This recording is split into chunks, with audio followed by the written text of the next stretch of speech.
Welcome everyone back to the Crimson 15 podcast. I'm your host, Crimson Sen. M15 PCA. 810-454. Be sure to check us out over on Twitter at C15 Podcast. Join the discussion over on Discord, link in the description below. And if you're enjoying the videos, be sure to sub, like, share, and hit that bell for notifications. I will finish this series if it kills me. I am so terribly sorry about how long it takes me to get to these things, but I will finish Amphibia. I swear to God, I will do it. So years later, it's so funny. Back into it. This episode it's filler, but it's fun. That's one thing about Amphibia that I loved about the series. There's a lot of episodes where you can say, well, nothing happened, but at least you're having a lot of fun. And then they move the plot forward about 1 millimeter, but it's mainly just Sprig going around a hotel having fun with a lot of money, because you give a kid a lot of money, they do whatever the heck they want. So they, in the beginning, remember, we're with Anne and the family. They're going to go meet the king of Amphibia. And he's a big dude. Like, I'm thinking in my mind, is this like animal ways of thinking of like, oh, he's the biggest, so he gets to be king. Like, it doesn't matter how good of a king he is. He's just physically the biggest. So that means he must be able to rule over everybody. He seems like a nice guy.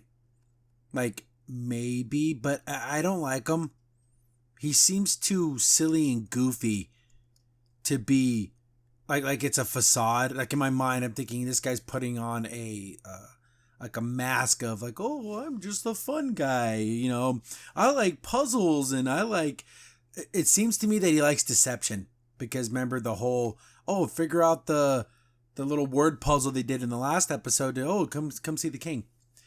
And now he's showing him the calamity box, and he's like, whoa, why aren't the gems aren't colored? And then remember how Hop Pop like hid it away. Like, someone's looking at it, you know, it's like they're studying it, but he just buried it. So he knows something. What it is, I don't know, but he knows there's something special about the box. The king knows there's something special, and he's like, I'm gonna have my guys look into this. Like, why aren't the gems colored? But I don't like the fact that he likes deception so much, but like in a playful way. I think that's like I'm assuming that's gonna be a sign that he can't be trusted. I don't trust him completely. I'm about 50-50 on this king guy. Because where was he when, Wartwood was getting invaded? Couldn't he have easily sent half of, not even a tenth of his army and defended them? But he didn't even, like, he seemed to care what happened with the toads and the frogs. Like, that doesn't mean anything to him. And he's the king of Amphibia, so shouldn't he care about all the city-states and, areas? But I didn't really even think it even bothers him. Because they're like all like a regular city. Like, they have technology, while other places literally look like medieval times. But he's like, hey, choose a hand, Anne. And then, he's like, this, like the castle's credit card. You guys can spend anything you want. Everyone's like, oh, woohoo, free money. They just go back to the hotel room, and everyone wants to rest. Sprig's like, oh, man, we got all this money. Let's go have fun. And everyone's like, dude, we just went on this big, long journey. We did all this stuff. We just want to rest for right now. So everyone just, like, takes a nap. And instead of, I'm not going to explore the city, I'll just stay in the hotel. Know how kids... Oh my goodness, my nephews. You tell them one thing and they'll take it 100% to the word.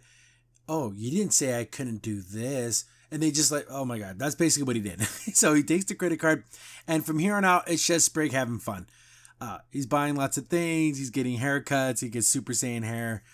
I do like Sprig's red hair. I think it's super cute. And it's funny that he gets his hair all done, and then he just covers it with a hat. Like, what was the point? What was the point of getting a haircut if you're always going to wear a hat? And I think the funniest gag in the whole entire episode, I mean, it is a classic drink too much coffee and you get like superpowers. You get to like move like the Flash. I think one of the most, there was in Futurama. That was like the classic, like, he drank 100 cups of coffee, so he became like unbelievably fast. But the gag here is just absolutely hilarious. I'm the Time Lord now.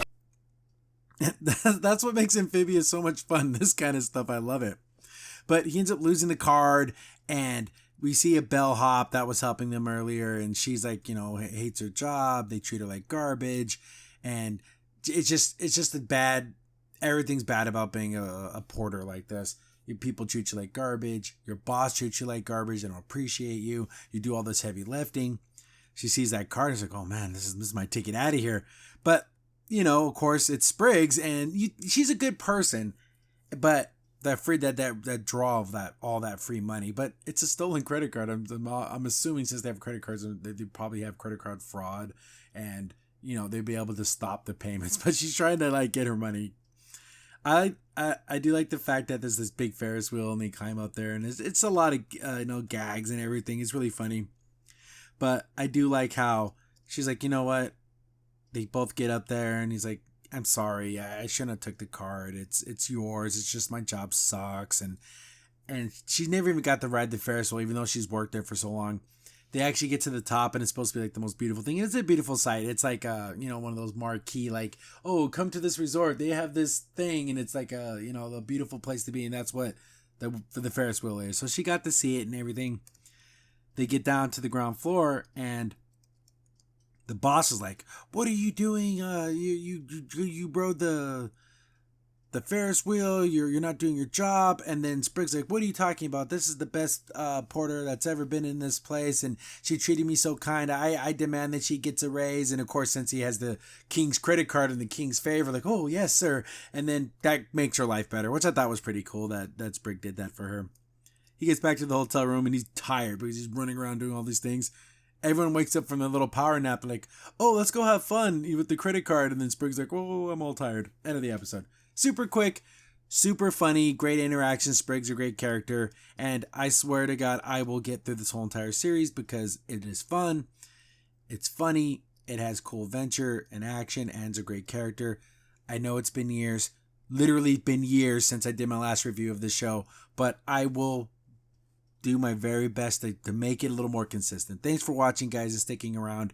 It just means a lot to me that, I have regulars who watch all my reviews. Thank you so much. Be sure to share it around Twitter, Facebook, Instagram, all that fun stuff.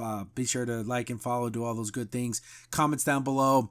All that stuff helps with the algorithm. Thank you guys so much.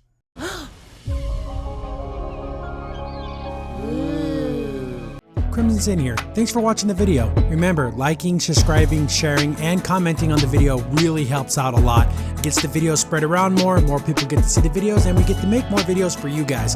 So thank you, and we appreciate every single one of you guys.